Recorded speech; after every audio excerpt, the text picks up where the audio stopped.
মুখে তো সবাই আমরা বলি যে আমরা প্রস্তুত, কিন্তু আমরা কয়জন ব্যক্তি প্রস্তুত? মৃত্যু তো আসবে, এটা সবাই জানি, সবাই জানি না? আমরা তো সবাই মরব।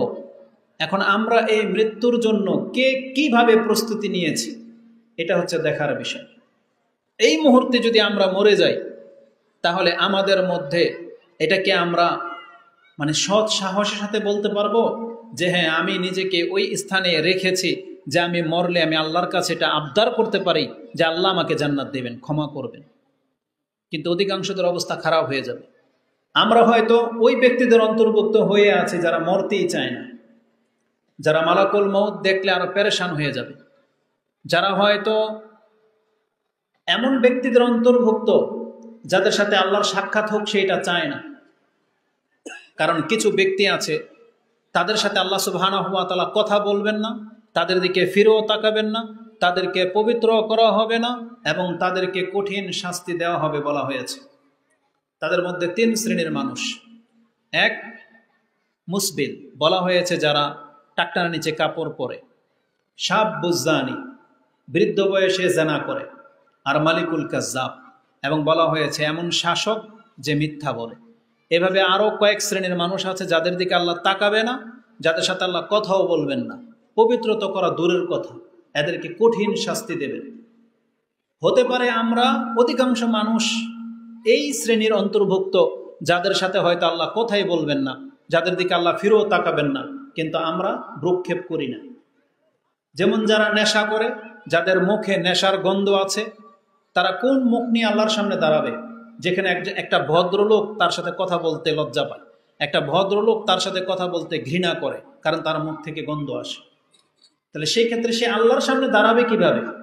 যদিও আল্লাহ আমাদেরকে জানিয়েছেন রাসূলুল্লাহ সাল্লাল্লাহু আলাইহি ওয়াসাল্লামের মাধ্যমে যে এমন কোনো ব্যক্তি নাই, মা মিনকুম মিন আহাদিন ইল্লা সায়ুকাল্লিমুহুমুল্লাহ, যে যাদের সাথে আল্লাহ কথা না বলবেন। ইমাম বুখারীর ভাষা হচ্ছে লাইসা বাইনাহু ওয়া বাইনাহু তুরজুমান, এবং তার মাঝে এবং তার আল্লাহর মাঝে কোনো রকমের দুভাষী থাকবে না। ওয়ালা বাইনাহু ওয়া বাইনাহুম হিজাবুন, এবং তার মাঝে এবং তাদের মাঝে কোনো পর্দাও থাকবে না। মানে স্পষ্ট সরাসরি আল্লাহ সুবহানাহু ওয়া তাআলার সামনে কথা বলতে হবে প্রত্যেকটা মুসলিমকে। কিন্তু আল্লাহ সুবহানাহু ওয়া তাআলার সামনে এই ব্যক্তি নেশাখোর কিভাবে উপস্থিত হতে পারবে যেই ব্যক্তিকে আল্লাহর সামনে আসতে দেওয়া হবে না?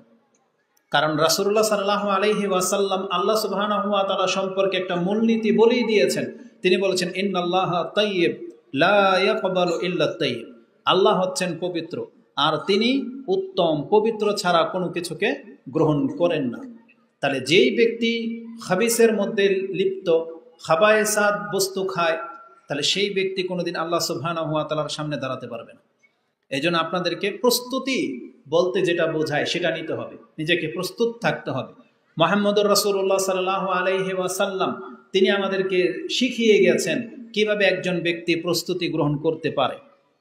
যিনি যেই দিন ইন্তেকাল করবেন সেই মুহূর্তে পর্যন্ত তিনি মেসওয়াক করে নিলেন, একটু পরেই মরে যাবে, তার মৃত্যুর পূর্ব কিঞ্চিত পূর্ব মুহূর্তে মেসওয়াক দেখতে পেয়েছেন, তখন একটু মেসওয়াক করে নিলেন, কারণ তার রবের সাথে এখন তার সাক্ষাৎ হওয়ার সময় চলে আসছে।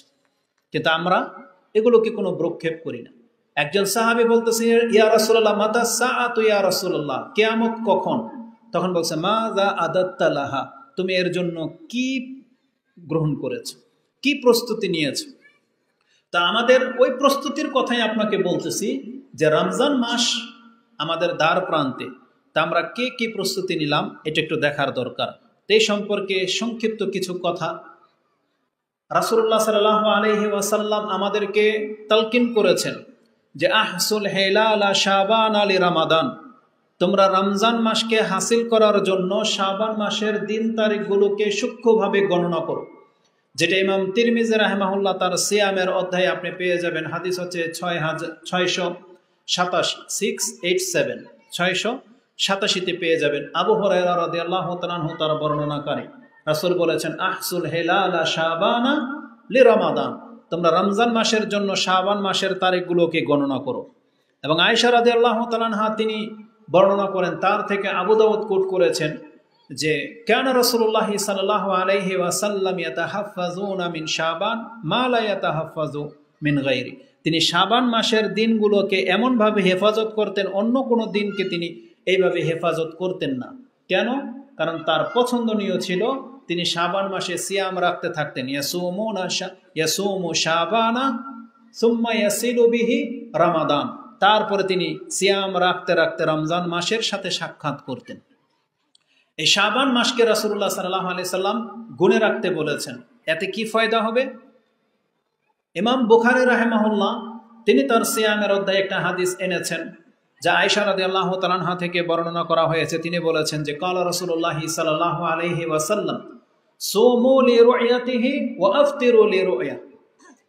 তোমরা চাঁদ দেখে সিয়াম পালন করবে এবং চাঁদ দেখে সিয়ামকে ভাঙবে।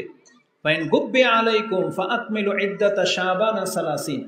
কিন্তু যদি চাঁদ আড়াল থেকে যায় তাহলে একটা সহজ পদ্ধতি হলো শাবান মাসকে 30 দিনে পুরো করে নেবে।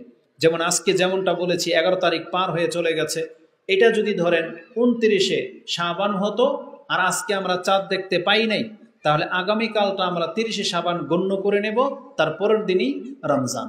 তখন আর চাঁদ দেখার কোনো প্রয়োজন হবে না। তাহলে এটা ওই ব্যক্তি করতে পারবে যার কাছে শাবান মাসের দিন তারিখ গণনাতে থাকবে। এই জন্য আজকের পর থেকে এটা ভুলবেন না, আশা করি ইনশাআল্লাহ। তাহলে এই দিন অনুযায়ী আপনি গণনা করতে থাকেন, তাহলে খুব শীঘ্রই রমজান আপনি দেখতে পাবেন। কেন রমজান সম্পর্কে আমাদেরকে প্রস্তুতি থাকতে হবে? আপনি হয়তো জানেন না যে রমজান আমাদের জন্য কত বড় নেয়ামত। প্রথমত আল্লাহ সুবহানাহু ওয়া তাআলার পক্ষ থেকে এটা একটা ক্ষমার মাস, একটা বরকতের মাস করা হয়েছে। এই মাসে আমাদেরকে অনেক বেশি বরকত দেওয়া হবে, ইবাদতেও, খাদ্যে এবং আমাদের ফিটনেসের মধ্যেও। আল্লাহ সুবহানাহু ওয়া তাআলা এই মাসে নেকির পথকে এতটা প্রশস্ত করেছেন যে আমাদের সবচেয়ে বড় শত্রু শয়তান সেটাকে বন্দী করে দেওয়া হবে। এই হাদিসগুলো আপনারা শুনবেন ইনশাআল্লাহ আগামী খুতবাগুলোতে। আমি শুধু একটা হাদিস এখানে পেশ করে দিই যে রমজান মাসের সাথে আমাদের কি সম্পর্ক আছে। ইমাম মুসলিম রাহিমাহুল্লাহ তিনি তার কিতাবে তাহারাতের অধ্যায়ে একটা হাদিস এনেছেন, যে হাদিসটি আপনি 440 নম্বরে পেয়ে যাবেন। তাতে রাসূলুল্লাহ সাল্লাল্লাহু আলাইহি ওয়াসাল্লাম বর্ণনা করেছেন, ক্বালা রাসূলুল্লাহ সাল্লাল্লাহু আলাইহি ওয়াসাল্লাম আস-সালাওয়াতুল খামস ওয়াল জুমআতু ইলাল জুমআ ওয়া রমাদানু ইলা রমাদান মুকাফফিরাতুম মা বাইনাহুন্না ইযা ইজতানাবাল কাবায়ের। রাসূলুল্লাহ সাল্লাল্লাহু আলাইহি ওয়াসাল্লাম বলেছেন, যেই ব্যক্তি কাবিরা গুনাহ থেকে মুক্ত, যে কাউকে হত্যা করে না, যে জিনা করে না, যে শিরিক করে না, যে বেনামাজি নয়, যে মিথ্যা বলে না, যে চুরি করে না, এইভাবে যতগুলো কাবিরা গুনাহ আছে, যেই ব্যক্তি কাবিরা গুনাহগুলা থেকে মুক্ত, তার দ্বারা যত রকমের ছোটখাটো অপরাধ হয়ে যাক না কেন, আল্লাহ সুবহানাহু ওয়া তাআলা সেই অপরাধগুলোকে ক্ষমা করার জন্য ইবাদতের মাঝে, সময়ের মাঝে সেই ব্যবস্থা করে রেখেছেন। রাসূল বলেছেন, যারা বড় পাপ থেকে মুক্ত, এই 5 ওয়াক্ত নামাজ তার ছোট পাপগুলোকে মিটিয়ে দেবে। তার মানে যেই ব্যক্তি ফজর আদায় করবে, ফজরের পরে জোহরের ওয়াক্ত চলে আসবে, সে নামাজ পড়তে আসবে, এর মাঝখানের যে পাপগুলো হয়েছে এটা আল্লাহর পক্ষ থেকে ক্ষমা করে দেওয়া হবে। বলা হয়েছে as-সালাওয়াতুল খামস ওয়াল জুমআতু ইলাল জুমআ। গত রমজান থেকে গত জুমা নামাজ যারা আদায় করেছেন আগামী জুমা পর্যন্ত এই এক সপ্তাহের মাঝে মুসলিমদের যে অপরাধগুলো হয়, ছোটখাটো ভুলভ্রান্তিগুলো হয়, জুমার দিন উপস্থিত হয়ে গেলে আল্লাহর পক্ষ থেকে ক্ষমা করে দেওয়া হয়। ঠিক তেমনি রাসূলুল্লাহ সাল্লাল্লাহু আলাইহি ওয়াসাল্লাম বলেছেন, রমাদান ও ইলা রমাদান, গত রমজানের যারা হক আদায় করেছেন এই রমজানের চাঁদ উঠে যাবে আর আপনি জীবিত, তাহলে আপনি জেনে নেন আপনার মর্যাদা হলো আল্লাহ সুবহানাহু ওয়া তাআলা 1 বছরের পাপকে মাফ করে দিবেন।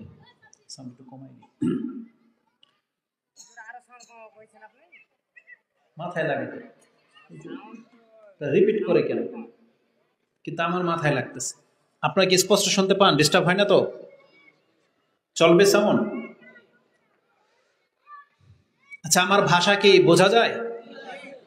তাহলে আপনারা যে কানের মতো করে একবার মুখো পেঁচায় বসে আছেন, না সুবহানাল্লাহ বেরোয় না আলহামদুলিল্লাহ বেরোয়, আমি তো কিছুই বুঝি না। একটা ভদ্রতা আছে কি জানেন? সাহাবায়ে কেরামরা রাসূলুল্লাহ সাল্লাল্লাহু আলাইহি ওয়াসাল্লামের সামনেও যখন আশ্চর্যজনক কথা শুনতেন, তখন তারাও আল্লাহ সুবহানাহু ওয়া তাআলার পবিত্রতা ঘোষণা করতেন, আল্লাহর বরত্ব ঘোষণা করতেন। একটা হাদিস ইমাম মুসলিম রাহিমাহুল্লাহ থেকে নিয়ে নেন, ঈমানের অধ্যায়ে রয়েছে যে রাসূল সাল্লাল্লাহু আলাইহি ওয়াসাল্লাম বলেছেন যে এই উম্মাহ জান্নাতের অর্ধেকটার মালিক হবে। সেই হাদিসের মধ্যে এটা আপনি পেয়ে যাবেন ঈমানের অধ্যায়ে। আব্দুল্লাহ ইবনে মাসউদ রাদিয়াল্লাহু তাআলা আনহু তার বর্ণনাকারী, যে তিনি বলতেছেন যে রাসূল আমাদেরকে এসে একদিন বললেন যে তোমরা কি এতে সন্তুষ্ট যে তোমরা হবা জান্নাতের 3 ভাগের 1 ভাগ? তখন আমরা বললাম কাব্বারনা। তিনি বলতেছেন ফাকাব্বারনা, আমরা তাকবীর পাঠ করলাম। তার মানে এত বড় একটা সংবাদ যে পৃথিবীতে আদম থেকে নিয়ে কিয়ামত পর্যন্ত যত মানুষের জন্ম হবে, কত শত কোটি মানুষ, তাদেরকে ভাগ করে যদি 3 ভাগ করে যদি আমাদেরকে শুধু এই উম্মতের মুসলিমদেরকে যদি আল্লাহ 1 ভাগ জান্নাত দিয়ে দেয়, এটা তো অনেক বড় ব্যাপার, অনেক বড় ব্যাপার না? তখন বলছে যেটা শুনে আমরা তাকবীর পাঠ করলাম ফাকাব্বারনা। তারপর রাসূলুল্লাহ সাল্লাল্লাহু আলাইহি ওয়াসাল্লাম তিনি বলেছেন যে বরং আমি পছন্দ করি বা আমি এটা আশা রাখি আনতাকুনু নিসফা আহলিল জান্নাহ আও শাতরা আহলিল জান্নাহ, বরং আমি এটা পছন্দ করি বা আমি এটা আশা করি আল্লাহর কাছে যে তোমরা হবে জান্নাতের অর্ধেক। তার মানে আদম থেকে নিয়ে ঈসা আলাইহিস সালাম পর্যন্ত পৃথিবীতে যত মুসলিম হয়েছিল তাদেরকে আল্লাহ জান্নাতের অর্ধেকটা দেবেন, আর শুধুমাত্র উম্মতে মুহাম্মাদীকে এককভাবে আল্লাহ অর্ধেকটা জান্নাতের মালিক ঘোষণা করেছে। তখন তিনি বললেন যে আমরা শুনে তাকবীর পাঠ করলাম। তার মানে যখনই কোনো বিষয় একজন মানুষকে আশ্চর্যিত করবে তখন সে আল্লাহ সুবহানাহু ওয়া তাআলার বরত্ব ঘোষণা করবে। রাসূলুল্লাহ সাল্লাল্লাহু আলাইহি ওয়াসাল্লাম নিজেও যখন আশ্চর্যবোধক কোনো কিছু শুনতেন যেটা তাকে ভাবাতো বা মারাত্মক, তখন তিনি সুবহানাল্লাহ বলতেন। কিন্তু আমাদের মুখ থেকে যদি এগুলো সুবহানাল্লাহ আলহামদুলিল্লাহ না বেরোয়, তার মানে কতটা কৃপণ আমরা। এক তো রাসূলুল্লাহ সাল্লাল্লাহু আলাইহি ওয়াসাল্লাম বলেছেন ওই ব্যক্তির চাইতে আর বড় কৃপণ কে যার কাছে আমার নাম নেওয়া হলো আর সে আমার উপরে সালাত পড়ে না, তো সে তো কৃপণ। এই জন্য রাসূলুল্লাহ সাল্লাল্লাহু আলাইহি ওয়াসাল্লামের নাম বললে এবং শুনলে আপনাকে সাল্লাল্লাহু আলাইহি ওয়াসাল্লাম বলা উচিত। যেখানে আল্লাহর বরত্বের কথা আসবে সেখানে আপনাকে আল্লাহর বরত্ব ঘোষণা করা উচিত, না হলে আপনাকে এটা কথা বলে দিই। এই যে মজলিসে বসলেন না, আপনি আমার কথার প্রেক্ষিতে সুবহানাল্লাহ আলহামদুলিল্লাহ নাই বললেন, কিন্তু এই মজলিসের একটা হক আছে, এই মজলিসের একটা ফজিলত আছে। ফজিলতটা কি? এখানে যারা বসেছেন এখান থেকে আপনি যখন উঠে যাবেন আল্লাহ আপনাকে ক্ষমা করে দিয়ে পাপ মাফ করে দিয়ে এখান থেকে বাড়িতে ফেরত নেওয়াবেন। এটা হচ্ছে মজলিসের ফয়দা। এবং আপনি যদি এখানে বসে জান্নাত চান, আল্লাহ আপনাকে জান্নাত দেওয়ার ওয়াদা করেছেন। জাহান্নাম থেকে মুক্তি চাইলে জাহান্নাম থেকে মুক্ত করারও ঘোষণা করেছেন আল্লাহ সুবহানাহু ওয়া তাআলা, যেটা আপনি বুখারী এবং মুসলিমে পেয়ে যাবেন। বুখারীতে হাদিসটি কিতাবুদ দোয়ার মধ্যে রয়েছে 80 নম্বর অধ্যায় 6408 নম্বরে পেয়ে যাবেন, আর মুসলিমে হাদিসটি রয়েছে 7372 নম্বর হাদিস, না 6732 নম্বর হাদিস, সেটা আপনি পেয়ে যাবেন মুসলিমে। তাতে আছে যে যখন কোনো ব্যক্তিরা পৃথিবীতে আল্লাহ সুবহানাহু ওয়া তাআলার জিকিরের মজলিসে বসে তখন ফেরেশতারা সেটাকে ঘিরে নেয়। রাসূলুল্লাহ সাল্লাল্লাহু আলাইহি ওয়াসাল্লাম থেকে হাদিসটাকে এইভাবে কোট করা হয়েছে, ইন্না লিল্লাহি মালাইকাতুন ইয়াতুফুনা ফি তুরুকি ইলতামিসুনা আহলা যিকর ইযা ওয়াজাদা কওমান ইয়াযকুরুনা আল্লাহা তানাদাউ হালুম্মু ইলা হাজাতিকুম ক্বালা ফায়ুহিফুনাহুম বিআজনিহাতিহিম ইলা সামাঈদ দুনিয়া ইলা আখিরিল হাদিস। রাসূলুল্লাহ সাল্লাল্লাহু আলাইহি ওয়াসাল্লাম বলেছেন যখন কেউ আল্লাহর স্মরণের মজলিসে বসে তখন ফেরেশতারা সেই মজলিসটাকে ঘিরে নেয় এবং একেবারে প্রথম আকাশ পর্যন্ত ঘিরে নেয়, যাতে করে তাদের উপরে সাকিনা নাজিল হতে পারে, যেটা অন্যান্য বর্ণনাতে রয়েছে। এই বর্ণনাতে আল্লাহ সুবহানাহু ওয়া তাআলা তিনি জানেন, তারপরেও জিজ্ঞেস করেন যে আমার বান্দাদেরকে কি অবস্থায় রেখে আসলা? তখন তারা বলে ইউকাব্বিরুনাক ওয়া ইয়াহমিদুনাক ওয়া ইউমাজ্জিদুনাক ওয়া ইয়াসআলুনাকাল জান্নাহ ওয়া ইয়াস্তাজিরুনাকা মিনান নার। আল্লাহ এরা আপনার তাকবীর পাঠ করে, এরা আপনার বরত্ব ঘোষণা করে, এরা আপনার পবিত্রতা ঘোষণা করে, এরা আপনার কাছে জান্নাত চায়, এরা আপনার কাছে জাহান্নাম থেকে মুক্তি চায়। অথচ আল্লাহ জানেন, জিজ্ঞেস করেন তারা কি আমাকে দেখেছে? বলছে না, দেখেনি। যে দেখেনি তো তাহলে আপনার তাসবিহ আপনার তাহলিলকে আরো বাড়িয়ে দিত। জান্নাত জাহান্নাম দেখেছে? বলছে দেখেনি। দেখলে এটার প্রতি আরো বেশি আগ্রহ বেড়ে যেত এবং জাহান্নাম থেকে অনেক বেশি ভয় পাইত তারা। যখন এইভাবে আল্লাহর কাছে রিপোর্ট পেশ করা হয় তখন আল্লাহ সুবহানাহু ওয়া তাআলা ফেরেশতাদেরকে সাক্ষী করে বলেন, উশহিদুকুম আন্নী কাদ গাফারতু লাহুম, তোমরা সাক্ষী থাকো আমি এখন প্রত্যেকটাকে ক্ষমা করে দিলাম। ওয়া আতাইতুহুম মা সাআলু, তারা আমার কাছে যা চাচ্ছে আমি তাদেরকে তা দিয়ে দিলাম। ওয়া আজারতুহুম মিম্মাস্তাজারু, তারা যেই জিনিস থেকে আমার কাছে আশ্রয় চাচ্ছে আমি আল্লাহ তাদেরকে তা থেকে মুক্ত করে দিলাম। তখন একজন ব্যক্তি, একজন ফেরেশতা বলে, রাব্বি ফীহিম ফুলানুন আবদুন খাত্তাউন ইন্নামা মাররাফা জালাসা মাহুম। ইমাম বুখারী বলেছেন ওয়ালাইসা মিনহুম, সে তাদের অন্তর্ভুক্ত নয় কিন্তু বসে গেছে। আল্লাহ সুবহানাহু ওয়া তাআলা বলেন, হুম জুলাসাউ লা ইয়াশকা বিহিম জালিসুহুম, এটা এমন একটা টিম, এমন একটা দল যারা আল্লাহকে স্মরণ করে, এদের সাথে যে কোনো বড় পাপী যদি এসে বসে যায় আল্লাহ বলেছেন আমি তাকেও পর্যন্ত হতভাগ্য বানাই না, তাকে পর্যন্ত ক্ষমা করে দেওয়া হবে। তাহলে এই মজলিসে বসলে এখানে আল্লাহর বরত্ব লাগবে, আপনার তাকবীর পাঠ করতে হবে। তবে আপনাদের আমি এটা জিনিস দেখেছি, জন্মসূত্রে আহলে হাদিস যারা, তাদের মধ্যে এই বাজে স্বভাবটা খুব বেশি আছে। হানাফিরা বেদাত করে ঠিক আছে, কিন্তু তাদের মজলিসে কথা বলার মজাও আছে। আমরা যখন যাই তারা কথা খুব গুরুত্বের সাথে শুনে, কারণ তারা কোরআন হাদিসের কথা তাদের বক্তাদের কাছ থেকে এভাবে পায় না, কারণ তাদের বক্তারা তো সুর সার দেয়, তাদের বক্তারা কিচ্ছা কাহিনী বলে। কিন্তু আমাদের মতো কাউকে পেয়ে গেলে তারা প্রত্যেকটা কথা গুরুত্বের সাথে শোনে এবং রিয়ালাইজ করে, মানে বোঝে যে কি বললো। একটু আগেই আমি যে বলেছি যে রাসূলুল্লাহ সাল্লাল্লাহু আলাইহি ওয়াসাল্লাম আমাদেরকে সুসংবাদ দিয়েছেন যে তোমরা হবে জান্নাতের অর্ধেক, যেখানে সাহাবী পর্যন্ত আল্লাহু আকবার বলে তাকবীর দিলেন কিন্তু আপনার জবান একটু হিলে না। আপনি হয়তো বলবেন, আরে হুজুর আমি তো আহলে হাদিসের সন্তান, আমাকে অর্ধেক জান্নাতকে, আমাকে তো আল্লাহ পুরোটাই দিবে। বোঝেন না? মানে আপনি তো ঠিকাদারি পেয়ে গেছেন আল্লাহ সুবহানাহু ওয়া তাআলার কাছ থেকে, যে জান্নাত তো আমাদের, যেটা আহলে হাদিসের লোক আমরা ইবাদত করি আর নাই বা করি, আল্লাহর প্রশংসা করি বা নাই বা করি, জান্নাত তো আমাদের। এই শিক্ষাই পেয়েছেন হয়তো, কিন্তু জেনে নেন এটা একটা বদ স্বভাব। অবশ্যই আপনাকে আল্লাহ সুবহানাহু ওয়া তাআলার পবিত্রতা ঘোষণা করতেই হবে, আপনাকে তাকবীর পাঠ করতেই হবে। একটা হাদিস এটার মর্ম আপনাকে বলে দিই, আপনি বললে আমার কোনো ফায়দা নেই। আপনার কি ফায়দা জানেন? রাসূলুল্লাহ সাল্লাল্লাহু আলাইহি ওয়াসাল্লাম থেকে এটাও ইমাম মুসলিম কোট করেছেন, তাহারাতের প্রথম হাদিস, যেটা আপনি 422 নম্বরে পেয়ে যাবেন।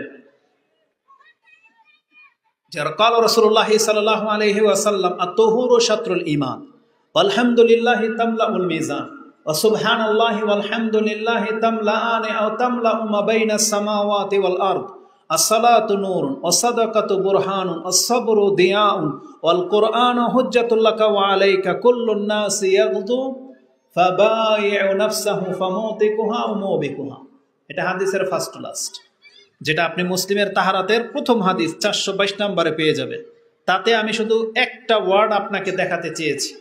তাতে রাসূলুল্লাহ সাল্লাল্লাহু আলাইহি সাল্লাম বলেছেন আলহামদুলিল্লাহি তামলাউল মিজান, কেউ যদি আলহামদুলিল্লাহ বলে তাহলে নেকির পাল্লা, মিজানের পাল্লা নেকি দিয়ে ভরে যায়, বুঝছেন, নেকি দিয়ে ভরে যায়।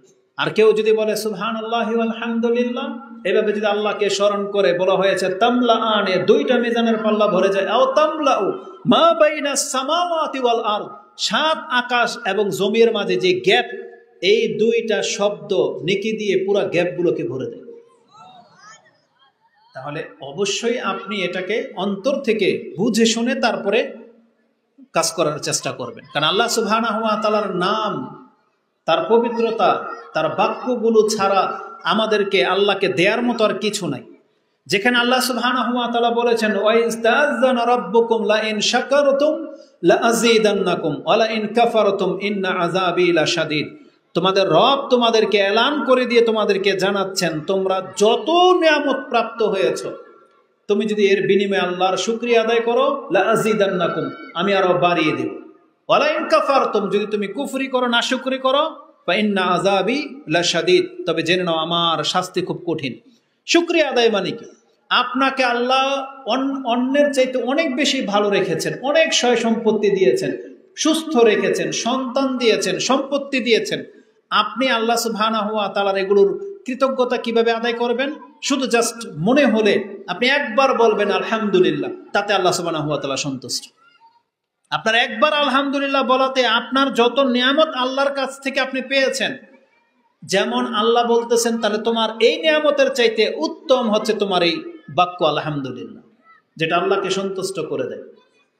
এই জন্য রাসূলুল্লাহ সাল্লাল্লাহু আলাইহি ওয়াসাল্লাম ভালো কিছু দেখলে আলহামদুলিল্লাহ বলতেন, যেটা তাকে সন্তুষ্ট করে নাই বা অসন্তুষ্ট বা বেদনাদায়ক কিছু হয়েছে সেই ক্ষেত্রে রাসূলুল্লাহ সাল্লাল্লাহু আলাইহি ওয়াসাল্লাম আলহামদুলিল্লাহ বলতেন। তিনি বলতেন আলহামদুলিল্লাহি আলা কুল্লি হাল। তার মানে আলহামদুলিল্লাহকে তিনি ছাড়েননি। এই জন্য নিজের সন্তান মরে গেল যদি কেউ আলহামদুলিল্লাহ বলতে পারে বা আল্লাহ সুবহানাহু ওয়া তাআলার প্রশংসা করতে পারে, তার জন্য জান্নাতে একটা বাড়ি বানানো হবে যার নেম প্লেট হবে বাইতুল হামদ বা প্রশংসার বাড়ি। কি মনে করে? তার মানে যে কোনো অবস্থাতে আল্লাহ সুবহানাহু ওয়া তাআলার শুকরিয়া আদায় করার বাক্যগুলো আমাদেরকে শিখতে হবে, জানতে হবে, এতে আল্লাহ সন্তুষ্ট হয়ে যান। আল্লাহ আমাদেরকে তৌফিক দান করুন। তো বলতে চেয়েছিলাম যে শাবান মাস আমাদেরকে এই মাসের এই তারিখগুলোকে গণনা করতে হবে। রমজানের জন্য প্রস্তুতির ব্যাপার রয়েছে। কিভাবে আপনি নিজেকে প্রস্তুত করবেন? প্রথম কাজ, আপনার 5 ওয়াক্ত সালাতকে ঠিক করে। দ্বিতীয়ত, আপনার নেশার অভ্যাস থাকলে এগুলোকে এখন থেকে পরিহার করার চেষ্টা করেন। তারপরে তৃতীয় কাজ হলো আপনি অধিক মাত্রায় সিয়াম রেখে নিজেকে অভ্যস্ত করে তোলেন। এটা রাসূলুল্লাহ সাল্লাল্লাহু আলাইহি ওয়াসাল্লামের সুন্নাহ। তিনি এত বেশি সিয়াম রাখতেন এই শাবান মাসে। একটা হাদিস শুধু এই মর্মে পেশ করব। আয়েশা রাদিয়াল্লাহু তাআলা আনহা থেকে ইমাম মুসলিম কোট করেছেন, যেটা আপনি সিয়ামের অধ্যায় 2637 নম্বর হাদিসের মধ্যে পেয়ে যাবেন। তিনি রাসূলুল্লাহ সাল্লাল্লাহু আলাইহি সাল্লাম বলেন, আয়েশা রাদিয়াল্লাহু তাআলা আনহা তিনি বলেন, কানা রাসূলুল্লাহ সাল্লাল্লাহু আলাইহি ওয়াসাল্লাম ইয়াসুমুনা শাবানা কুল্লা কানা ইয়াসুমু শাবানা ইল্লা কালিলা। মানে তিনি নিজেই ব্যাখ্যা করে বলেছেন যে রাসূলুল্লাহ সাল্লাল্লাহু আলাইহি ওয়াসাল্লাম পুরো শাবান মাস জুড়ে সিয়াম রাখতেন। তার মানে তিনি কিছু সিয়াম শুধু ছেড়ে দিতেন, বাকি পুরো শাবান মাস জুড়েই রাসূলুল্লাহ সাল্লাল্লাহু আলাইহি সাল্লাম সিয়াম পালন করতেন। ইবনে মাজাতে যদিও একটা হাদিস রয়েছে যে রাসূলুল্লাহ সাল্লাল্লাহু আলাইহি সাল্লাম বলেছেন, লাস সিয়ামা ইযা নিসফি মিন শাবান লা সিয়ামা। এই মর্মে একটা হাদিস যেটা আছে ইবনে মাজাতে আছে যে 15 শাবানের পরে আর সিয়াম নেই। ওটা মূলত রাসূলুল্লাহ সাল্লাল্লাহু আলাইহি সাল্লাম হারাম বা নিষিদ্ধ করার অর্থে বলেননি, কারণ তার আমল থেকে যেটা পাওয়া যায় যে তিনি পুরো শাবান মাস জুড়ে সিয়াম পালন করতেন। শুধুমাত্র আপনি ইয়ৌমে শাক, যেটা যেমন 28, 29 শাবান, সেই শেষের 2 দিন আপনি পালন করবেন না। তার আগ মুহূর্ত পর্যন্ত আপনি যত খুশি সিয়াম পালন করার অনুমতি আপনার রয়েছে। আর যেহেতু আপনারা 15 শাবান শবে বরাত পালন করেন না, তো সেই ক্ষেত্রে ওই দিকে আমরা আর যাচ্ছি না, যেটা আপনারা এই বিদাত থেকে মুক্ত। তবে শুধু এতটুকু কথা বলে দিই যে এই শাবান মাসের 15 তারিখ রাত সম্পর্কে একটা হাদিস আছে যেটা নাসিরউদ্দিন আলবানী হাসান বলেছেন, মানে গ্রহণযোগ্যতায় পৌঁছেছে তার কাছে। আবু মুসা আশআরী রাদিয়াল্লাহু তাআলা আনহু থেকে হাদিসটি বর্ণনা করা হয়েছে এবং মুআজ বিন জাবল থেকে ইবনে হিব্বান তিনি তার কিতাবে উল্লেখ করেছেন। আর আবু মুসা আশআরী থেকে ইমাম মাজা তিনি তার কিতাবে উল্লেখ করেছেন, যেটা আপনি 1390 নম্বর হাদিসে পেয়ে যাবেন, যে যখন 15 শাবানের রাত আসে, ইয়াত্তালিউল্লাহ ফি জামিই খালকিহি, আল্লাহ তিনি এই রাতে পৃথিবীর দিকে তাকান, বিশেষ রহমতের দৃষ্টি দেন বা তাকান। ফায়াগফিরু জামিই খালকিহি, তখন আল্লাহ সমস্ত সৃষ্টিকে ক্ষমা করে দেন, ইল্লা মুশরিকিন আও মুশাহিনিন, তবে যেই ব্যক্তি শিরিক করে তাকে ক্ষমা করা হয় না, আর যেই ব্যক্তি তার ভাইয়ের সাথে শত্রুতা রাখে তাকেও ক্ষমা করা হয় না। এই হাদিসটাকে হাসান পর্যন্ত আনা হয়েছে, কিন্তু এই হাদিসের মধ্যে কোনো আমল করার কথা নাই। এটা হচ্ছে আল্লাহর পক্ষ থেকে এক্সট্রা একটা গিফট, যে 15 শাবানের রাতে আল্লাহ সুবহানাহু ওয়া তাআলা তাওহীদবাদীদেরকে ক্ষমা করে দেন, কিন্তু শর্ত হলো শত্রুতা মুক্ত থাকতে হবে, বিদ্বেষ মুক্ত থাকতে হবে। তাহলে এই হাদিসকে যদি হাসান হিসেবে গ্রহণ করা হয়, তাহলে আমাদের কাছে 2টা জিনিস স্পষ্ট, আমাদেরকে শিরিক মুক্ত হতে হবে এবং আমাদেরকে বিদ্বেষ মুক্ত হতে হবে, হিংসা বিদ্বেষ মুক্ত হতে হবে। তাহলে আমাদের হাতে সময় আর 3 দিন। এই 3 দিনের মধ্যে আপনারা যেহেতু শিরিক করেন না, তার মানে দ্বিতীয়টা তাহলে ঠিক করে নেন, কারোর সাথে শত্রুতা থাকলে এখন সেটাকে ভেঙে দেন, এখন আপনি ক্ষমা চেয়ে নেন, ক্ষমা করে দেন, তাহলে আপনার জন্য ক্ষমা প্রস্তুত হয়ে আছে। আর এটার জন্য 15 শাবান পর্যন্ত অপেক্ষা করতে হবে না, বরং ইমাম মুসলিম রাহিমাহুল্লাহ তিনি তার কিতাবে হাদিস এনেছেন, যে এটাও কিতাবুল বিররি ওয়াস সিলা 46 নম্বর অধ্যায়ে এনেছেন, যে প্রত্যেক সোমবার এবং প্রত্যেক বৃহস্পতিবার আল্লাহ আমাদেরকে ক্ষমা করে থাকেন, প্রত্যেক সোমবার এবং বৃহস্পতিবার। যারা শবরাত পালন করে তাদের ক্ষেত্রে এটাকে হাদিস হিসেবে পেশ করবেন, দলিল হিসেবে পেশ করবেন, যে রাসূলুল্লাহ সাল্লাল্লাহু আলাইহি ওয়াসাল্লাম বলেছেন, তুফতাহু আবওয়াবুল জান্নাহ ওয়া তুরাদু আমালুন নাস ইয়াউমুল ইসনাইনি ওয়া ইয়াউমুল খামিস। ফায়াগফিরুল্লাহু জামিই খালকিহি ইল্লা বা ফায়াগফিরুল্লাহ মান লা ইউশরিকু বিল্লাহি শাইআন ইল্লা রাজুলাইনি কানা বাইনাহু ওয়া বাইনা আখিহি শানা ফায়ুকাল, আল্লাহ বলেন আনজিরু হাযাইনি হাত্তা ইয়াস্তালিহা, আনজিরু হাযাইনি হাত্তা ইয়াস্তালিহা। এটা ইমাম মুসলিম কোট করেছেন যে আল্লাহ সুবহানাহু ওয়া তাআলা আমাদেরকে জানিয়েছেন, রাসূলুল্লাহ সাল্লাল্লাহু আলাইহি ওয়াসাল্লাম বলেন, প্রত্যেক বৃহস্পতিবার এবং সোমবার দিন আকাশের দরজাগুলোকে খুলে দেওয়া হয় এবং আল্লাহর কাছে পৃথিবীর আমলগুলো পেশ করা হয় এবং আল্লাহ সুবহানাহু ওয়া তাআলা সমস্ত মানুষকে ক্ষমা করে দেন যারা আল্লাহর সাথে শিরিক করে না। তবে ওই ব্যক্তি মুশরিক নয়, তাওহীদবাদী হওয়া সত্ত্বেও ক্ষমা পায় না। কে? যে তার ভাইয়ের সাথে শত্রুতা রাখে। আল্লাহ ফেরেশতাদেরকে বলে দেন এই দুই ব্যক্তিকে ক্ষমা করা হবে না যতক্ষণ পর্যন্ত এ অপরকে ক্ষমা না করে দেবে। তার মানে ভাই ভাই যদি মিলে যায় তাহলে প্রত্যেক বৃহস্পতিবার প্রত্যেক সোমবার দিন আমাদেরকে আল্লাহ সুবহানাহু ওয়া তাআলা ক্ষমা করে দেন, যেই ক্ষমাটা শাবান মাসের 15 তারিখের রাতেও করা হয় বলে বর্ণিত আছে।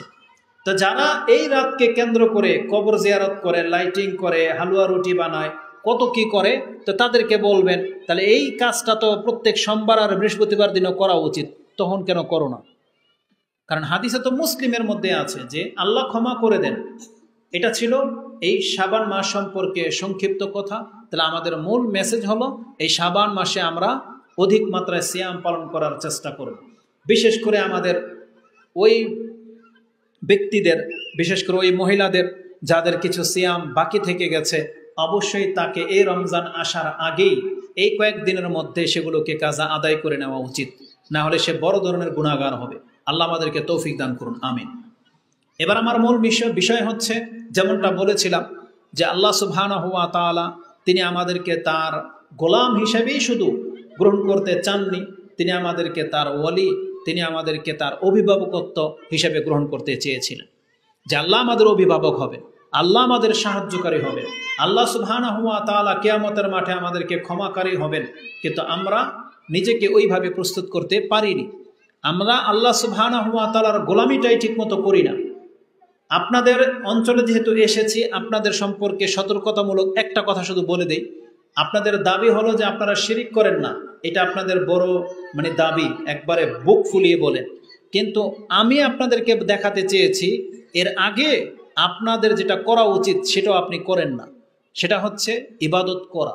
কারণ আল্লাহ সুবহানাহু ওয়া তাআলা বলেছেন আমার ইবাদত করো এবং আমার সাথে শিরিক করো না। ইবাদত লাগবে এবং ইবাদতকে শিরিক মুক্ত রাখতে হবে। আপনি বলতেছেন আপনি শিরিক করেন না, কিন্তু আমরা দেখতে পাচ্ছি আপনার ইবাদতও নাই। তাহলে ইবাদতই যখন নাই, আপনি শিরিক করলেই কি আর না করলেই কি? নাজাতের জন্য তো ইবাদত লাগবে, আল্লাহ সুবহানাহু ওয়া তাআলার বন্দিগি লাগবে। তাহলে আমরা মুসলিম হিসেবে আমরা আল্লাহ সুবহানাহু ওয়া তাআলার বন্দিগিটা কোথায় করতেছি এটা একটু নজরে আপনি রাখবেন। যদি আপনি 5 ওয়াক্ত সালাত আদায়কারী ব্যক্তি হয়ে থাকেন তাহলে আপনি আল্লাহর বান্দা হিসেবে নিজেকে গণ্য করতে পারেন। আপনি ইসলামের ফরজিয়াতগুলোকে যদি মেনটেন করে চলা ব্যক্তি হয়ে থাকেন তাহলে আপনার শিরিক না করা এটা আপনাকে সবচেয়ে বেশি কামিয়াব করবে। কিন্তু যেই ব্যক্তি ফরজ ইবাদতগুলোর মধ্যে ঘাটতি করেন, আপনি শুধু শিরিক থেকে বেঁচে থাকলেই যে জান্নাতে চলে যাবেন তা না, বরং আপনাকে শাস্তি পেতে হবে। ওগুলোও তাওহীদকে নষ্ট করার একটা সাবাব। শুধু শিরকি যে তাওহীদকে নষ্ট করে তা কিন্তু না, বরং বড় বড় পাপগুলো, ইসলামের ফরজিয়াতগুলোকে নষ্ট করা, এটাও আপনার তাওহীদকে ভেঙে দেয়। আল্লাহ সুবহানাহু ওয়া তাআলার একত্বকে এটাও নষ্ট করে দেয়। এটাও এক এক প্রকারের জুলুম। যদি সবচেয়ে বড় জুলুম হচ্ছে শিরক, কিন্তু আমাদেরকে কিন্তু শাস্তিবিহীন কিন্তু ক্ষমা করা হবে না, আমাদেরকে শাস্তি পেতেই হবে। কিন্তু আমরা যদি আল্লাহ সুবহানাহু ওয়া তাআলার ফরজিয়াতগুলোকে ঠিক রাখি তাহলে আল্লাহ সুবহানাহু ওয়া তাআলা হয়তো তার অনুগ্রহে আমাদেরকে ক্ষমা করে দিবেন, এমনটাই মেসেজ রয়েছে। তো আমাদের বন্দিগির দিকে আমাদেরকে দেখতে হবে। আজকে অধিকাংশ মানুষ আল্লাহ সুবহানাহু ওয়া তাআলার বন্দিগি থেকে মুখ ফিরিয়ে নিয়ে সে যে কিভাবে জীবনযাপন করে সে একবারও ভ্রুক্ষেপ করে না। আজকে বর্তমানে নেট খুললে মেসেজগুলোতে আপনি দেখতে পাবেন এত বিশৃঙ্খলা বাংলার জমিনে যেখানে সেখানে হচ্ছে। সামান্য একটু কিছুকে কেন্দ্র করে একজন আরেকজনকে হত্যা করে দিচ্ছে, সামান্য কিছুকে কেন্দ্র করে ভাঙচুর, একজনকে পিটাচ্ছে, কয়েকজন মিলে মেরেই দিচ্ছে পিটাতে পিটাতে। প্রায় জায়গাতে এই ঘটনাগুলো ঘটতেছে। ছিনতাই বেড়ে গেছে, রাহাজানি বেড়ে গেছে। কিন্তু আল্লাহ সুবহানাহু ওয়া তাআলা আমাদেরকে তো এমনটা দেখতে চাননি। একজন মুসলিমকে শিক্ষা দেওয়া হয়েছে যে একজন মুসলিম আরেকজন মুসলিমের কাছে তার রক্ত, তার সম্মান, তার মান কতটা মূল্যবান। রাসূলুল্লাহ সাল্লাল্লাহু আলাইহি ওয়াসাল্লাম তিনি বিদায় হজের খুতবায় আমাদেরকে সতর্ক করে বলে গিয়েছিলেন, আলা লা তারজিউ বাদি দুল্লালান আও কুফফারান ইয়াদরিবু রিকাবা বাদিকুম রিকাবা বাদ। দেখো তোমরা আমার পরে তোমরা কুফরির দিকে ফিরে যেও না, আমার পরে তোমরা আমার পথভ্রষ্টের পথ ধরে নিও না, যে তোমরা একে অপরকে আঘাত করবে, একে অপরকে হত্যা করবে আর করে তোমরা গুমরা হবে, এমনটা তোমরা হয়েও না। আমাদেরকে কঠিনভাবে নিষেধ করা হয়েছে, কিন্তু উগ্রতা আমাদের মধ্যে এত ব্যাপকভাবে বেড়ে গেছে যে কেউ কাউকে এখন জমা খরচ দিয়ে চলেন না। অথচ রাসূলুল্লাহ সাল্লাল্লাহু আলাইহি ওয়াসাল্লাম বলেছেন, ইন্না দিমাউকুম ওয়া আমওয়ালুকুম ওয়া আরাদাকুম হারামুন কাহুরমাতি ইয়াউমিকুম হাযা ওয়া ফি শাহরিকুম হাযা ওয়া ফি বালাদিকুম হাযা। রাসূলুল্লাহ সাল্লাল্লাহু আলাইহি ওয়াসাল্লাম তিনি মক্কা নগরীতে হুদুদে হারামের মধ্যে থেকে বলেছিলেন এটা, যে এই মক্কা ঘর যতটা সম্মানিত, এই জিলহজ মাস যতটা সম্মানিত, এই কুরবানির দিন যতটা সম্মানিত, একজন মুসলিমের ইজ্জত, একজন মুসলিমের সম্পদ, একজন মুসলিমের রক্ত ওই রকমের সম্মানিত। হারামুন আলাইকুম, তোমাদের উপরে এটা হারাম করা হয়েছে। কিন্তু কে শুনে তার ধর্মের কথা? সে তার বিবেক মোতাবেক চলে। এটা মূলত কোরআন হাদিস ওয়ালাদের আচরণ হইতে পারে না। অবশ্যই কোরআন হাদিস ওয়ালাদের আচরণ হবে কোরআন এবং সুন্নাহ মোতাবেক। এজন্য আমাদেরকে শুধরাতে হবে, আমাদের চরিত্রকে ঠিক করতে হবে। আল্লাহ সুবহানাহু ওয়া তাআলা আমাদেরকে নাজাতের পথ দেখিয়েছেন, আমাদেরকে সেই পথ অবলম্বন করতে হবে। কোরআনে আল্লাহ সুবহানাহু ওয়া তাআলা আমাদেরকে ইস্তিগফারের দিকে ডেকেছেন, আমাদেরকে বলা হয়েছে তোমরা ইস্তিগফার করো। অধিক মাত্রায় আমাদেরকে আল্লাহর কাছে ইস্তিগফার করা উচিত, তাহলে আমাদের পাপগুলো হয়তো আল্লাহ সুবহানাহু ওয়া তাআলা ক্ষমা করবেন। কোরআনে আল্লাহ সুবহানাহু ওয়া তাআলা আমাদেরকে বলেছেন, ওয়াস্তাগফিরিল্লাহ ইন্নাল্লাহা কানা গফুরার রাহিমা, তোমরা আল্লাহর কাছে ক্ষমা চাও, কেননা তিনি হচ্ছেন ক্ষমাশীল এবং দয়াবান, যেটা আপনি সূরা নিসার 106 নম্বর আয়াতে পেয়ে যাবেন। আল্লাহ আমাদেরকে ক্ষমা চাইতে বলেছেন, আর এটা আমাদের পূর্বে আমাদের নবী মুহাম্মদুর রাসূলুল্লাহ সাল্লাল্লাহু আলাইহি ওয়াসাল্লামকে শুরু থেকে এই আদেশ করে আসছেন, এমনকি জীবনের শেষ মুহূর্তেও এটাই ছিল রাসূলুল্লাহ সাল্লাল্লাহু আলাইহি ওয়াসাল্লামের প্রতি আদেশ যে আপনি ইস্তেগফার করুন, ক্ষমা চান, যেটা আপনি সূরা নাসর সর্বশেষ সূরা হিসেবে নাজিল হয়েছে। তাতে আল্লাহ বলেছেন, ফাসাব্বিহ বিহামদি রাব্বিকা ওয়াস্তাগফির ইন্নাহু কানা তাওয়াবা, যে আপনি আপনার দায়িত্ব পুরো হয়ে গেছে, এখন আপনার রবের পবিত্রতা ঘোষণা করুন এবং নিজের জন্য শুধু ক্ষমা চাইতে থাকেন, ইস্তিগফার করুন। রাসূলুল্লাহ সাল্লাল্লাহু আলাইহি ওয়াসাল্লাম এই আয়াতগুলোকে তার জীবনে এমনভাবে বাস্তবায়ন করেছেন যে একই বৈঠকে 100 বার করে তিনি আল্লাহর কাছে ক্ষমা চাইতেন। ইবনে ওমর রাদিয়াল্লাহু তাআলা আনহুমা তিনি বলেন, লানাউদ্দু লিরাসূলিল্লাহি সাল্লাল্লাহু আলাইহি ওয়াসাল্লাম ফিল মাজলিসিল ওয়াহিদি ক্বাবলা আন ইয়াকুম আস্তাগফিরুল্লাহ ওয়া আতুবু ইলাইহি। তিনি বলতেন, আল্লাহ আমি তোমার কাছে ক্ষমা চাচ্ছি এবং তোমার কাছে তওবা করতেছি, এবং তিনি বলতেন, রাব্বিগফিরলি ওয়া তুব আলাইয়া ইন্নাকা আনতাত তাওয়াবুর রাহিম, 100 বার করে একই বৈঠকে। অথচ আমরা সারা দিন পার হয়ে চলে যাই, আমরা একবার আল্লাহর কাছে ক্ষমা চাই না। রাসূলুল্লাহ সাল্লাল্লাহু আলাইহি ওয়াসাল্লাম জীবনের শেষ নিঃশ্বাস যখন ত্যাগ করেন, তখন তিনি আল্লাহর কাছে ক্ষমা চেয়ে ইন্তেকাল করেছিলেন। তিনি বলেছিলেন, রাব্বিগফিরলি ওয়ারহামনি আল্লাহুম্মা আলহিকনি বিরাফিকিল আলা। তিনি বলেছেন, হে আল্লাহ আমাকে ক্ষমা করো, আমার উপরে রহম করো এবং আমাকে সুউচ্চ বন্ধুর সাথে সাক্ষাৎ করিয়ে দেন, মিলিয়ে দেন। এটা ছিল রাসূলুল্লাহ সাল্লাল্লাহু আলাইহি ওয়াসাল্লামের জীবনের শেষ বাক্য, যে আল্লাহুম্মা গফিরলি ওয়ারহামনি। কেন? অথচ তার কোনো পাপ নাই, তার সমস্ত পাপকে আল্লাহ সুবহানাহু ওয়া তাআলা তার ইন্তেকালের বহু আগেই ক্ষমা করে দিয়েছেন। তারপরেও তিনি প্রতিনিয়ত আল্লাহর কাছে ক্ষমা চাইতেন, ইস্তেগফার করতেন। কেন? ইমাম মুসলিম রাহিমাহুল্লাহ হাদিস কোট করেছেন, তিনি বলেছেন, আগারুল মুজান্নিন, তিনি বলেন, সামিআতু রাসূলুল্লাহ সাল্লাল্লাহু আলাইহি ওয়াসাল্লাম ইয়াকুল লা ইউগানু আলা কলবি ওয়া ইন্নী আস্তাগফিরুল্লাহ ফিল ইয়াউমি মিয়াতা মাররা। আমি সামান্য সময়ের জন্য যদি বেখবর থাকতাম, বেখেয়ালি হতাম, তাহলে আমি এর জন্য আল্লাহর কাছে 100 বার করে ক্ষমা চেয়েছি। রাসূলুল্লাহ সাল্লাল্লাহু আলাইহি ওয়াসাল্লাম থেকে একাধিক হাদিস এটা বর্ণনা করা হয়েছে। কারণ ইস্তেগফার এটা যেমন আপনার পাপকে মাফ করে দেবে, এই ইস্তেগফার আপনাকে দুনিয়ার যে কোনো ঘাটতি পুরো করে দেবে, আপনার যে কোনো ঘাটতিকে পুরো করে দেবে।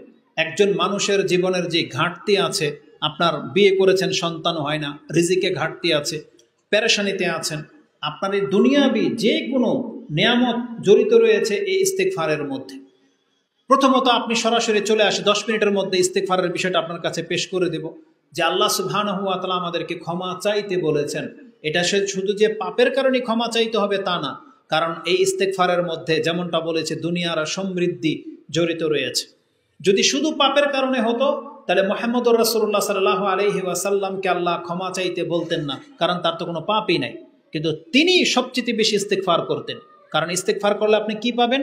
হ্যাঁ, প্রথম আপনি যেটা পাবেন সেটা হচ্ছে ক্ষমা। যখনই আপনি ইস্তেগফার করবেন তখনই আপনার পাপকে আল্লাহ সুবহানাহু ওয়া তাআলা মাফ করে দেওয়ার ঘোষণা করে দিয়েছে, যখন কেউ ইস্তেগফার করবে। এই মর্মে কোরআন এবং হাদিসে যথেষ্ট কথা রয়েছে। কোরআনে আল্লাহ সুবহানাহু ওয়া তাআলা বলেছেন কাফিরদের সম্পর্কে, আফালা ইয়াতুবুনা ইলাল্লাহি ওয়া ইস্তাগফিরুনা আল্লাহু গফুরুর রহিম, যে তারা কি আল্লাহর কাছে তওবা করে ফিরে আসবে না, তারা কি আল্লাহর কাছে ক্ষমা চাইবে না, আল্লাহু গফুরুর রহিম, অথচ আল্লাহ সুবহানাহু ওয়া তাআলা হচ্ছেন ক্ষমাশীল এবং দয়াবান, যেটা আপনি সূরা মাইদা 5 নম্বর সূরার 74 নম্বর আয়াতে পেয়ে যাবেন। এখানে বড় বড় কাফেরদেরকে ডাকা হয়েছে যে তারাও যদি ক্ষমা চাইতো তাদেরকেও ক্ষমা করে দেওয়া হতো। হাদিসে কুদসি ইমাম মুসলিম রাহিমাহুল্লাহ থেকে, এটাও কিতাবুল বিররি ওয়াস সিলা, যেটা আপনি 6466 নম্বর হাদিসে পেয়ে যাবেন। তাতে রাসূলুল্লাহ সাল্লাল্লাহু আলাইহি ওয়াসাল্লাম আল্লাহ থেকে এই হাদিস বর্ণনা করেছেন। আল্লাহ সুবহানাহু ওয়া তাআলা বলেন, ইয়া ইবাদি ইন্নাকুম তুখতিউনা বিল-লাইলি ওয়ান-নাহার ওয়া আনা আগফিরুয যুনুবা জামিয়া, হে আমার বান্দারা, তোমরা রাত দিন অসংখ্য পাপে জড়িত থাকো আর আমি আল্লাহ সমস্ত পাপগুলোকে ক্ষমা করে থাকি। ফাস্তাগফিরুনি, অতএব তোমরা আমার কাছে ক্ষমা চাও, আগফির লাকুম, তাহলে আমি তোমাদেরকে ক্ষমা করে দেব।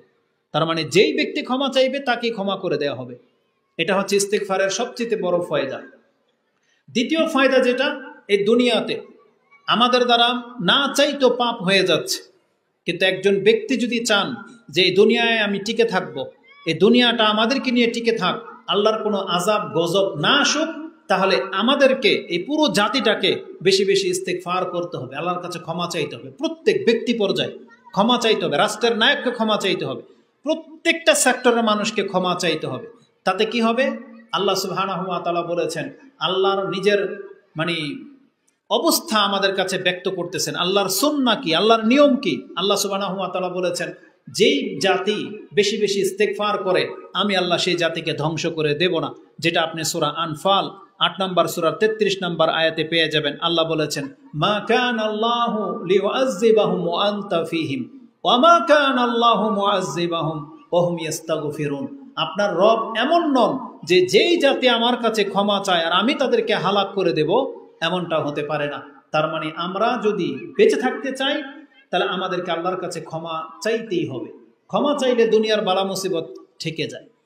এবং আমাদের মা বোনদেরকে নাজাতের সবচেয়ে সহজ পথ বলা হয়েছে এই ইস্তেগফার। ইমাম মুসলিম রাহিমাহুল্লাহ এটাও তিনি তার ঈমানের অধ্যায়ে এনেছেন যে রাসূলুল্লাহ সাল্লাল্লাহু আলাইহি ওয়াসাল্লাম বলেছেন, ইয়া মাশারান নিসাই তাসাদ্দাকনা ওয়া আকসিরনাল ইস্তিগফার ফাইন্নী রাআইতুকুন্না আকসারা মিন আহলিন নার। হে মহিলা সমাজ, আমি তোমাদেরকে সবচেয়ে বেশি জাহান্নামে দেখেছি। এটা বলে রাসূলুল্লাহ সাল্লাল্লাহু আলাইহি ওয়াসাল্লাম বাঁচার পথও বলে দিলেন। সেটা কি বলা হয়েছে? তাসাদ্দাকনা, তোমরা দান সাদাকা করো। দান সাদকার ক্ষেত্রে আল্লাহ অধিক মাত্রায় বলেন নাই, কিন্তু ইস্তেগফারের ক্ষেত্রে বলছে ওয়া আকসিরনাল ইস্তিগফার, তোমরা অধিক মাত্রায় ইস্তেগফার করো, আল্লাহর কাছে ক্ষমা চাও। যেহেতু মহিলাদেরকে দান করার কথা বলা হয়েছে, সাধারণত তাদের কাছে এত সম্পত্তি থাকে না, এই জন্য তাদেরকে অধিক মাত্রায় বলা হয়নি। যতটুকু পারবে সে তার সাধ্য অনুযায়ী প্রতিদিন প্রতিনিয়ত দান সাদকা করবে। তাহলে এটা করলে কি হবে? জাহান্নামের আগুন থেকে সে বেঁচে যেতে পারবে। আর যারা একেবারেই ক্ষমতা রাখে না, তাহলে মানে আরেকটা পথ হচ্ছে সে অধিক মাত্রায় ইস্তেগফার করা। তার মানে ইস্তেগফার করলে শুধু যে মহিলাদেরকে ক্ষমা করা হবে তা না, বরং যেই কোনো ব্যক্তি তার জীবনে ইস্তেগফারটাকে সবচেয়ে বেশি জমা করতে পারবে, এই ব্যক্তির জন্যই হচ্ছে কল্যাণ।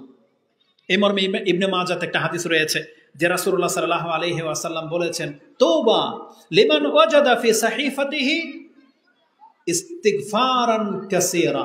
ওই ব্যক্তির জন্য তওবা, যেই ব্যক্তি তার আমলনামার মধ্যে অধিক মাত্রা ইস্তেগফার জমা করতে পেরেছে, মানে আল্লাহর কাছে এসে যদি বলে বারবার আস্তাগফিরুল্লাহ বা আল্লাহুম্মা গফিরলি রব্বি গফিরলি, এই শব্দগুলো যে যত বেশি জমা করতে পারবে তার জন্য বলা হয়েছে তওবা। তওবা মানে সুসংবাদ হয়, আবার তওবা মানে হচ্ছে জান্নাতের এমন একটা জায়গার নাম এমন একটা সম্পদের নাম, এমন একটা গাছের নাম যেখান থেকে আপনাকে জান্নাতের নেয়ামত দেওয়া হবে, যা চাইবেন তা দেওয়া হবে। ওটাই হচ্ছে তওবা, যেটা সূরা রদের একটা আয়াতের মধ্যে উল্লেখ করা হয়েছে। আল্লাহ সুবহানাহু ওয়া তাআলা আমাদেরকে ইস্তিগফার করতে বলেছেন। ইস্তিগফার করলে আপনাকে ক্ষমা করা হবে, ইস্তিগফার করলে আপনি জাহান্নামের আগুন থেকে বেঁচে যেতে পারবেন, ইস্তিগফার করলে দুনিয়ার বালা মুসিবত ঠেকে যাবে, আর ইস্তিগফার করলে আপনার জীবনের যে ঘাটতি আছে সেটা পুরো করার ওয়াদা করা হয়েছে। একটা আয়াতের মধ্যে সবকিছু বলে দেওয়া হয়েছে, যেটা সূরা নিসা, যেটা সূরা নূহ 71 নম্বর সূরার 10, 11, 12 এই তিনটা আয়াতের মধ্যে আপনি পেয়ে যাবেন যে প্রথম রাসূল হিসেবে যিনি পৃথিবীতে এসেছিলেন, তখনই আল্লাহ সুবহানাহু ওয়া তাআলা তার মাধ্যমে পৃথিবীবাসীকে জানিয়ে দিয়েছিলেন। তিনি বলেছিলেন, ফাকুলতুস্তাগফিরু রাব্বাকুম ইন্নাহু কানা গাফফারা, যে আমি বলেছিলাম তোমরা ইস্তিগফার করো, ইস্তিগফার করলে প্রথম তোমাদেরকে ক্ষমা করা হবে। ইউরসিলিস সামাআ আলাইকুম মিদরারা, তোমাদের জন্য মুষলধারে বৃষ্টি ঝরানো হবে, কল্যাণকর বৃষ্টি। ওয়ায়ুমদিদুকুম বিআমওয়ালিন ওয়া বানিনা ওয়া ইয়াজআল লাকুম জান্নাতিন ওয়া ইয়াজআল লাকুম আনহারা, তোমাদেরকে 6টা নিয়ামতের কথা এখানে বলা হয়েছে। ক্ষমা করা হবে, বৃষ্টি দেওয়া হবে, সন্তান দেওয়া হবে, রিজিক দেওয়া হবে, বাগান দেওয়া হবে, নহর দেওয়া হবে, যা একটা দেশকে সমৃদ্ধশালী করে। আর সব কিছু জড়িত রয়েছে এই ইস্তিগফারের মধ্যে, যে একজন ব্যক্তি যদি পাপ থেকে ফিরে আসে তাহলে এটা তার নিজের জন্য এবং তার দেশের জন্য কল্যাণকর। অতএব আমাদেরকে আল্লাহ সুবহানাহু ওয়া তাআলার কাছে অধিক মাত্রায় ইস্তিগফার করতে হবে। রাসূলুল্লাহ সাল্লাল্লাহু আলাইহি ওয়াসাল্লাম তিনি তার ব্যক্তি জীবনে এটা কত জায়গায় ফিট করতেন। ওই যে বললাম, যে কোনো মজলিস ইস্তিগফার করতেই থাকতেন। তারপর আপনি লক্ষ্য করে দেখেন, নামাজ এমন একটা ইবাদত, নামাজের শুরু থেকে শেষ পর্যন্ত ইস্তিগফারের মাত্রাই সবচেয়ে বেশি। শুরু হয় ক্ষমা চেয়ে, রুকুতে ক্ষমা চাওয়া, সেজদায় ক্ষমা চাওয়া, 2 সেজদার মাঝখানে ক্ষমা চাওয়া। আয়েশা রাদিয়াল্লাহু তাআলা আনহা তিনি কি বলেন, কানা রাসূলুল্লাহ সাল্লাল্লাহু আলাইহি ওয়াসাল্লাম আকসারু আইয়াকুলা ফি রুকুইহি ওয়া সুজুদিহি সুবহানাকাল্লাহুম্মা রাব্বানা ওয়া বিহামদিকা আল্লাহুম্মা গফিরলি। আল্লাহর পবিত্রতা ঘোষণা করতেন, আবার সাথে সাথে তিনি ক্ষমাও চাইতেন। এটা সব থেকে বেশি তিনি রুকু এবং সেজদায় করতেন। তাহলে রুকু সেজদায় ক্ষমা, 2 সেজদার মাঝে রব্বিগ ফিরিলি রব্বিগ ফিরিলি রব্বিগ ফিরিলি বলতেই থাকতেছেন, তাহলে ক্ষমা। এমনকি রাসূলুল্লাহ সাল্লাল্লাহু আলাইহি ওয়াসাল্লাম নামাজ শেষ করে দিলেন, সালাম ফিরিয়ে দিলেন, প্রথম তার মুখ থেকে যে বাক্যগুলো উচ্চারণ হতো সেটা হচ্ছে আস্তাগফিরুল্লাহ আস্তাগফিরুল্লাহ আস্তাগফিরুল্লাহ। তার মানে সব কিছুর মধ্যে ক্ষমা। কেন? কারণ ক্ষমা আল্লাহর কাছে চাইলে আপনি আল্লাহ সুবহানাহু ওয়া তাআলার কাছে সব কিছুই পাবেন। ক্ষমা পাবেন, দুনিয়াতে বরকত পাবেন, এবং কিয়ামতের মাঠে জাহান্নাম থেকে মুক্ত হওয়ার একটা সাবাব পাবেন। তা আমাদেরকে আল্লাহ সুবহানাহু ওয়া তাআলার কাছে ক্ষমা চাইতে হবে। এখানে যেই জন্য এই আয়োজন করা হয়েছে, আমাকে বলা হয়েছে যে মসজিদের জন্য আদায় করার কথা। আপনারা যদি ইতিপূর্বে দান না করে থাকেন তাহলে ওনাদের দাবি অনুযায়ী আমি বলবো যে যে যতটুকু পারেন আল্লাহ সন্তুষ্টির জন্য আপনারা দান করেন, যেহেতু আমাদের বলা হয়। আর এটা অবশ্যই কল্যাণকর একটা বিষয়। একটু